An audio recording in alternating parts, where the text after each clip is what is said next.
अस्सलाम वालेकुम नाज़रीन। आज हम पढ़ेंगे द मुग़ल्स। इससे पहले हमने दिल्ली सल्तनत को कवर किया था। अब हम पढ़ेंगे उनके बाद जो आते हैं द मुग़ल्स। एक नए चैप्टर का आगाज़ होता है हिंदुस्तान के लिए सल्तनत पीरियड ख़त्म होने के बाद, तो वो है मुग़लों का दौर शुरू होता है।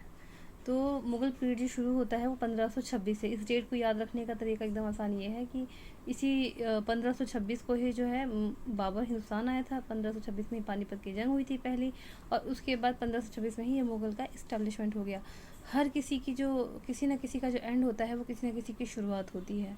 तो इसी तरीके से सल्तनत पीरियड का जो एंड है वो मुग़ल पीरियड की शुरुआत है। तो इसमें सबसे पहले जो आते हैं वो बाबर आते हैं। ये 1526 से 1530 तक इन्होंने हुकूमत की है। बाबर जो है वो फ़रगाना अफ़गानिस्तान से आए थे। ये क्वेश्चन बन सकता है कि वो कहाँ से आए थे, तो ये अफ़गानिस्तान से आए थे और वो हिंदुस्तान जो है बुलाए गए थे दौलत खान लोधी जो कि पंजाब के गवर्नर थे उनके थ्रू, और आलम खान जो कि इब्राहिम लोधी के अंकल थे, और राणा सांगा। इन लोगों ने मिलके जो है बाबर को हिंदुस्तान बुलाया था। He used to Tulughma system of warfare in the first battle of Panipat and his artillery was led by Ustad Ali and Mustafa. Babar ने जो जंग की थी इब्राहिम लोदी से, उसके अंदर उसे तुलगाम सिस्टम इस्तेमाल किया था, जिसकी वजह से वो जंग को जीता था। और उसके अंदर जो है उसने आर्टिलरी यूज़ की थी। आर्टिलरी जो है वो एक तरह की तोप होती है जिसमें एक लंबी सी पाइप होती है, ऊपर की तरफ से जो गोला फेंकता है, वो आर्टिलरी यूज़ की उसने। और इस आर्टिलरी को रन कौन कर रहे थे? उस्ताद अली एंड मुस्तफ़ा। ये दोनों मिलकर इसको ऑपरेट कर रहे थे। उसके बाद बाबर ने जो है मुग़ल एम्पायर इस्टेब्लिश किया 1526 में। ठीक है, बाबर ने फिर कई जंगें लड़ी और उसमें डिफीट किया। इब्राहिम लोधी को पहली पानीपत की जंग में 1526 में, राणा सांगा को 1526 यानी next year of Ibrahim Lodhi battle of Khanua में, और Medini Rai in the battle of Chanderi. Battle of Chanderi में मैदिनी राय को शिकस्त दी उसके बिल्कुल नेक्स्ट ईयर में। उसके बाद Mahmud Lodi in the battle of Ghaghra में 1529 में महमूद लोधी को शिकस्त दी। बाबर ने अपनी एक ऑटोबायोग्राफी लिखी थी। ऑटोबायोग्राफी यानी कि जो कोई अपनी ज़िंदगी के बारे में खुद लिखता है, उसने खुद ही लिखी थी। उसका नाम रखा था तुज़ुक बाबरी, और मसनवी भी इसने लिखी थी बाबर ने। Tuzuk Babri was translated into Persian by Abdur Rahim Khan Khana. Tuzuk Babri जो है वो अब्दुर्रहीम खान खाना के थ्रू जो है वो पर्शियन में ट्रांसलेट की गई थी। Babur died in 1530, buried Arambagh in Agra. Later, his body was taken to Arambagh in Kabul. 1530 में बाबर का इंतकाल हुआ, और पहले वो आगरा के आरामबाग में दफन हुआ और उसके बाद उसको काबुल के आरामबाग में ले जाया गया। उसके बाद हुमायूं का दौर आता है, बाबर का बेटा, 1530 से 1556 तक। तो ये 1556 तक नहीं रहा था, बल्कि 1530 में रहा और 1556 में रहा। इस बीच में मुग़ल एम्पायर जो है वो टूट गई और उसकी जगह शेर शाह सूरी और उसके एंसेस्टर ने हुकूमत की थी। तो Humayun divided his empire among his 3 brother. इसने क्या किया, अपने 3 भाइयों के दरमियान जो है अपनी एम्पायर को बांट दी। इसी वजह से जो है, जो अगर ये पूछा जाए कि मुग़ल रूल में सबसे वीक रूलर कौन था, तो सबसे वीक रूलर हुमायूं था। शेर शाह सूरी ने धीरे धीरे क्या किया, पावर हासिल किया इसके दौर में, और इससे जंग करी और जंग में जो है वो जीत गया और उसने जो है कब्जा कर लिया। हुमायूं ने 2 जंगें लड़ी हैं। एक तो बैटल ऑफ चौसा लड़ी है शेर शाह सूरी के साथ, जिसके अंदर वो जो है उसको जो वाटर कैरियर होता है, यानी कि जो जंग में ऐसा होता था पहले, कुछ लोग पानी लेके चलते थे, कुछ लोग इस चीज़ के लिए जिम्मेदार रहते थे। तो एक वाटर कैरियर था निज़ाम नाम का, उसके ज़रिए जो है इसको बचा लिया गया था। फिर दोबारा से ये बैटल ऑफ कन्नौज लड़ा इसने 1540 में, और शेर शाह सूरी ने जो है इसको उसमें भी हरा दिया, और इसको वहाँ से राह फरार इख्तियार करनी पड़ी। और इसे राह फरार इख्तियार करके कहाँ पे पनाह ली थी? शाह तहमस के पास, जो कि सफ़वी डायनेस्टी का सेकंड रूलर है। किसने सोचा होगा कि मुग़ल डायनेस्टी जो है वो दोबारा से रिफॉर्म हो जाएगी। जो लोग उस ज़माने में रहे उन्होंने तो यही सोचा होगा कि मुग़ल जो है ख़त्म ही हो गए। खैर, वहाँ से इसने फोर्स इकट्ठा की इस्माइली और सफ़वी की मदद से, और उसके बाद हिंदुस्तान में ये 15 साल के बाद वापस आया था। हुमायूं जो है वो 1556 में अपनी लाइब्रेरी के जीने से फिसल कर जो है इसका इंतकाल हो गया। गुलबदन बेगम जो है इनकी बहन थी, जिन्होंने हुमायूं नामा लिखी है। हुमायूं टॉम जो है वो उनकी बीवी की निगरानी में बनाया गया दिल्ली के अंदर। आप सब जानते हैं हुमायूं टॉम कहाँ पर है। हुमायूं टॉम के अंदर जो है वो सिर्फ एक हुमायूं का ही मकबरा नहीं है, बल्कि उसके अंदर अगर आप कभी गए हो देखा होगा कि छोटी छोटी कब्रें और भी हैं। तो दीगर मुग़ल प्रिंस भी जो है वो भी वहाँ दफन हो किए गए। उसके बाद शेर शाह सूरी को मैंने यहाँ पर ऐड किया है क्योंकि इन्होंने आके जो है उनसे सल्तनत छीन ली थी। तो इनके बाकी को तो नहीं, लेकिन इसको ऐड किया है क्योंकि इनसे क्वेश्चन बन सकता है इसलिए। तो 1540 से 1545 तक ये रहे थे। 15 साल की हुकूमत में 5 साल जो है इन्हीं की हुकूमत रही थी। ये भी अफ़गान से आए थे। शेर शाह सूरी का रियल नेम जो था वो फरीद खान था, और इनका टाइटल जो था वो शेर खान। शेर खान किसने दिया था टाइटल इनको? मोहम्मद शाह नुहानी ने, जो कि बिहार के गवर्नर थे, उन्होंने इनको शेर खान का टाइटल दिया। Sher Shah Suri issued the silver coin रुपया, इन्होंने सिल्वर कॉइन ईजाद किया, रुपया और कॉपर दम। He build grand trunk road, his tomb at Sasaram and Purana Qila. इन्होंने क्या किया? ग्रैंड ट्रंक रोड जो है वो एक बहुत लंबी रोड है, मेरे ख्याल से इंडिया की नॉर्थ की वो सबसे लंबी रोड है, जो कि ईस्ट से वेस्ट में पूरे उसको जोड़ती है, हिंदुस्तान के नॉर्थ को। तो और इनका टोम कहाँ पर है? सासाराम पुराना किला के पास है। मलिक मोहम्मद जायसी ने जो पद्मावत कंपोज की है वो भी इन्हीं के दौर में की है। ये 1545 में कालिंगा किले की जो मुहासरा कर रहे थे वहीं पर उनका इंतकाल हो गया। उसके बाद आता है अकबर का दौर। अकबर की माँ का नाम क्या था? हमीदा बेगम, जिनके यहाँ ये पैदा हुए थे आमेर कोट में 1542 में। 1556 से 1605 तक इनकी हुकूमत रही है। मेरे ख्याल में मुग़ल एम्पायर में सबसे लंबी हुकूमत इन्हीं की रही है। At the age of 14 years controlled at Kalanaur by tutelage Bairam Khan. Tutelage Bairam Khan के ज़रिए जो है इन्होंने जो है 14 साल की हुकूमत में ही तख्त संभाल लिया था, लेकिन इनके बिहाफ जो है वो बैराम खान जो है वो हुकूमत करते थे। Bairam Khan represented him in the second battle of Panipat in 1556 against Hemu. इन्होंने जो है सेकंड पानीपत की जो बैटल हुई थी, लड़ाई हुई थी, उसमें इन्होंने हिस्सा लिया था। अकबर के काम देख लेते हैं कि इन्होंने क्या क्या काम किया है।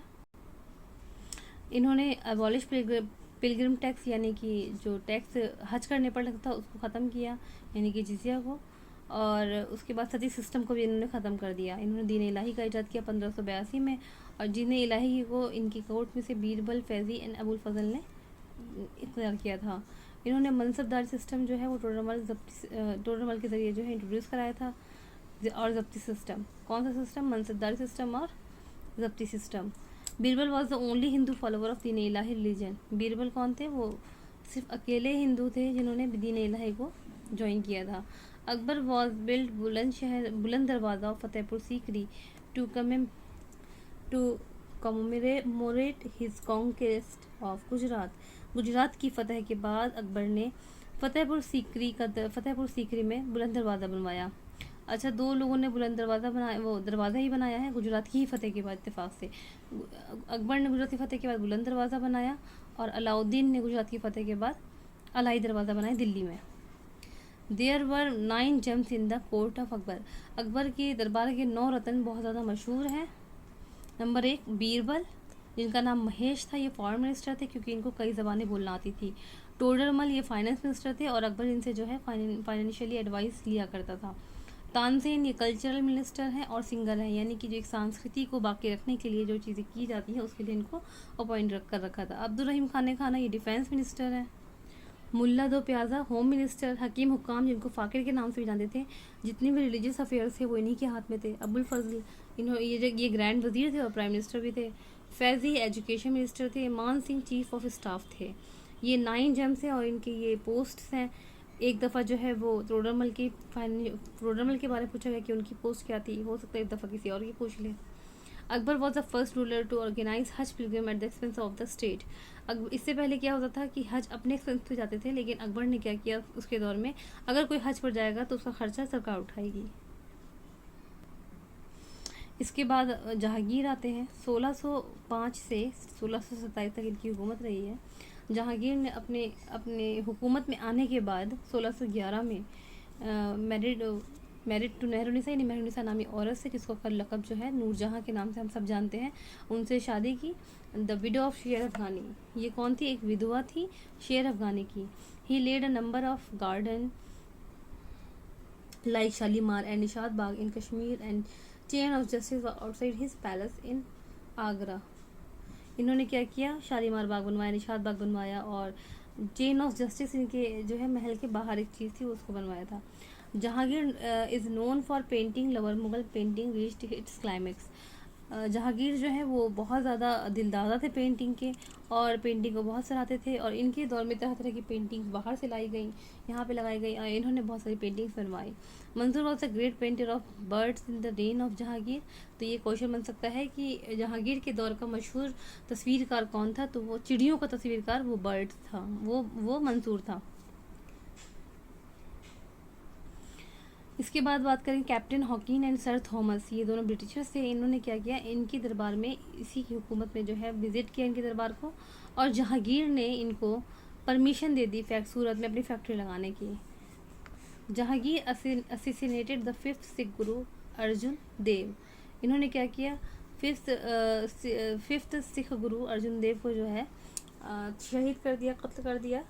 और इन्हीं के दौर में जो है पोर्चुगीज़ तो वो तंबाकू को हिंदुस्तान लेकर आए और यहाँ पर इसकी खेती करना शुरू कर दी।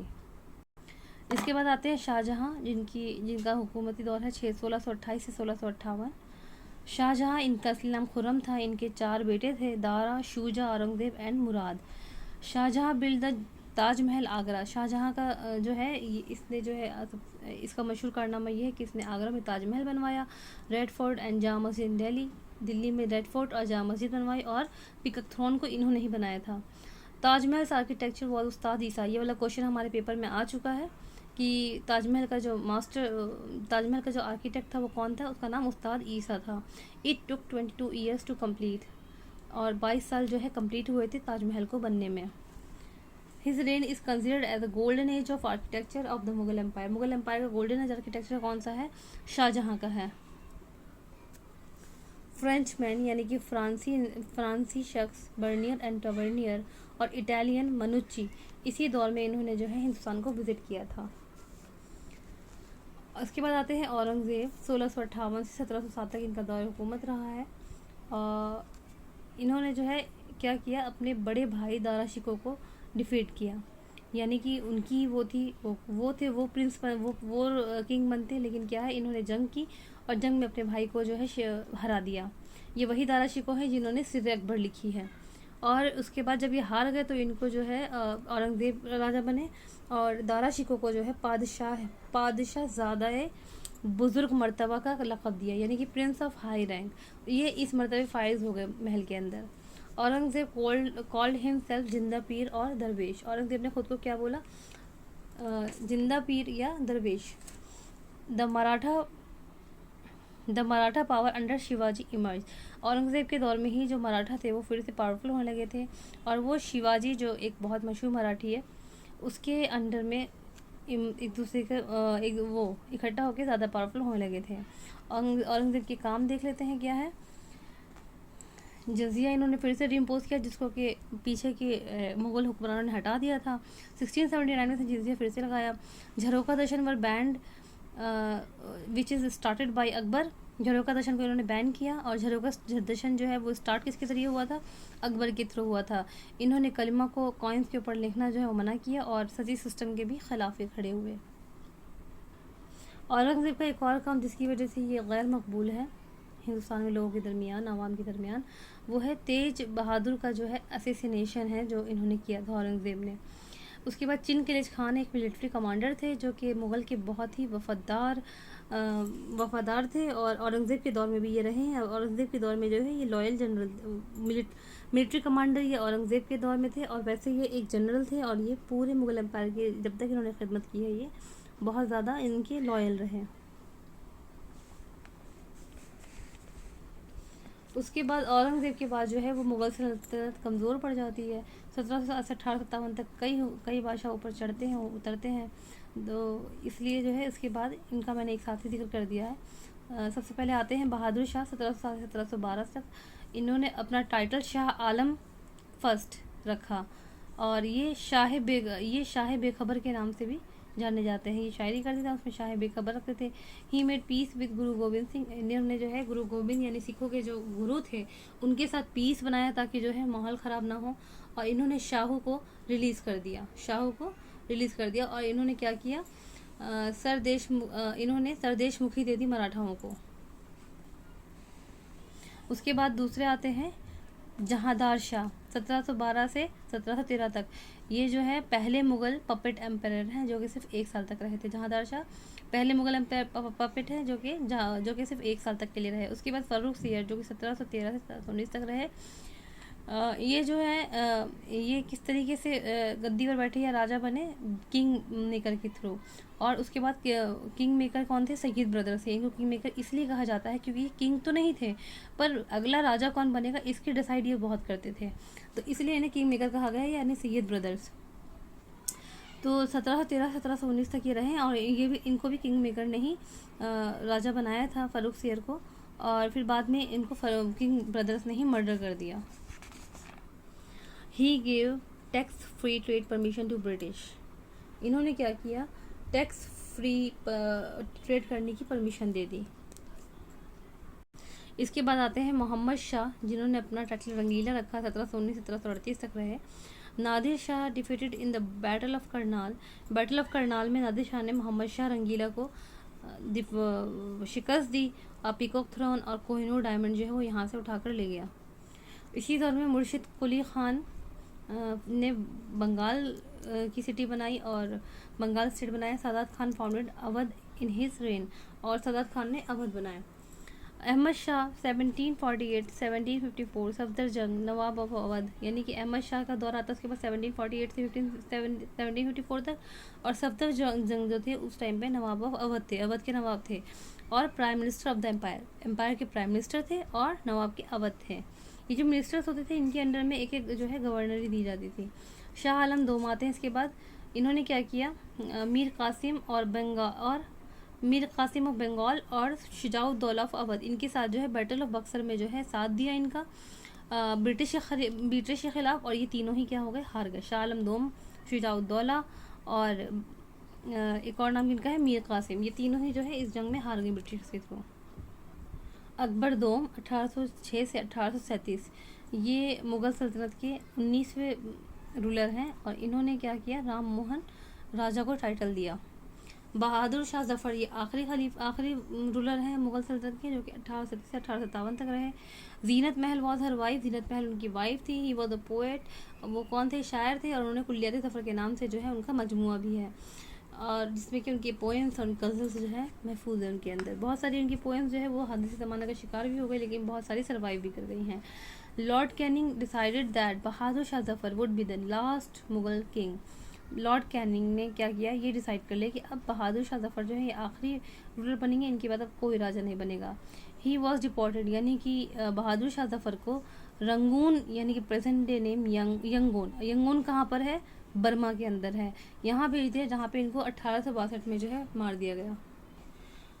उसके बाद मुग़ल सल्तनत के ये मकबरे मैंने यहाँ पे अलग से नोट कर लिए हैं। बाबर का मकबरा काबुल के अंदर है, ये हम सब ने पढ़ा है कि पहले शुरू में उन्हें आराम बाग आगरा में दफन किया गया था, फिर उसके बाद काबुल लेकर गए। हुमायूं का दिल्ली में हुमायूं टॉम, अकबर का सिकंदरा में है आगरा, वहाँ पे लोग घूमने जाते हैं। जहांगीर का लाहौर में है और शाहजहाँ का आगरा में है। औरंगज़ेब का औरंगाबाद में है, बीबी का मकबरा औरंगाबाद में है, शेर शाह सूरी का बिहार में है। तो सिर्फ़ और सिर्फ जहांगीर को छोड़ के बाकी सब का मकबरा हिंदुस्तान के अंदर में ही है। ये मुग़ल दौर के जो है अहम पॉइंट मैंने जो है नोट्स कर लिए हैं और इसके अंदर आप बता दिया है आप लोगों से। अगर कोई पॉइंट छूट रहा हो, आप लोगों को पता हो, तो कमेंट सेक्शन में ज़रूर बताएं। और इसके लिए मैंने 6 क्वेश्चंस तैयार किए हैं, तो इसके आंसर करके इन क्वेश्चंस के आंसर जो है आप लोग को डिस्क्रिप्शन बॉक्स में डालना है। अगली वीडियो में मैं इनके आंसर्स बताऊंगी। Who among the following assassinated the 9th Sikh Tegh Bahadur. 9 Sikh गुरु जो थे तेज बहादुर थे, उनको किसने कत्ल किया? जहांगीर, औरंगज़ेब, दारा शिकोह और मोहम्मद शाह दोम। दूसरा क्वेश्चन है the Britishers was given permission tax free trade by Jahandar Shah, Jahangir, Farrukh Siyar, Bahadur Shah Zafar. उसके बाद तीसरा है Jharokha Darshan was started by Akbar, Todarmal, Babur, Shahjahan. इसके बाद नेक्स्ट क्वेश्चन है who among the following was foreign minister during the reign of Akbar? Todarmal, Birbal, Tansen, Faizi. अब इनमें से आपको एक अलग कौन है उनको बताना है। बीरबल, टोडरमल, फैज़ी, अबुल फजल। उसके बाद सिक्स्थ क्वेश्चन है शेर, एक तरफ हमने दिया है और दूसरी तरफ भी दिया हुआ है, दोनों का इसको मैच करना है। एक तरफ शेर शाह, हुमायूं, बाबर और जहांदार शाह है, दूसरी तरफ Tuzuk Baburi, grand trunk road, first puppet Mughal ruler and Safavi. जब तक के लिए आप ये क्वेश्चंस को सॉल्व करके आंसर दीजिए डिस्क्रिप्शन बॉक्स में। हम फिर मिलेंगे अगली वीडियो में। अल्लाह हाफिज़।